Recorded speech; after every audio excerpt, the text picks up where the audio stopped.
అసలు నిజానికి కన్నులు తెరిచి చూసినప్పుడు కనపడేటటువంటి వస్తువులన్నింటి వలన పొందేటటువంటి సంతోషము కన్నా కన్నులు మూసుకుని నువ్వెవరో తెలుసుకొని నీలో ఉన్నటువంటి ఆత్మని అనుభవంలోకి తెచ్చుకున్న నాడు కలిగేటటువంటి ఆనందమే మనుష్య జన్మ యొక్క పరమావధి అని తెలియచేయడానికి ఆయన లోచూపుతో చూస్తూ ఉంటాడు. పై కన్నులతో కాదు.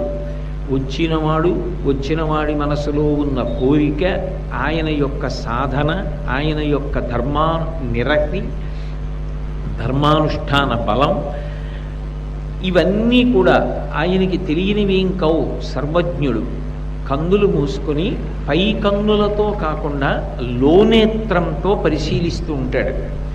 అలా నిలబడి ఉండడంలో పద్మాసనస్థయో పద్మావతీదేవి నిజవక్షమందున నిలుపుకొనుచు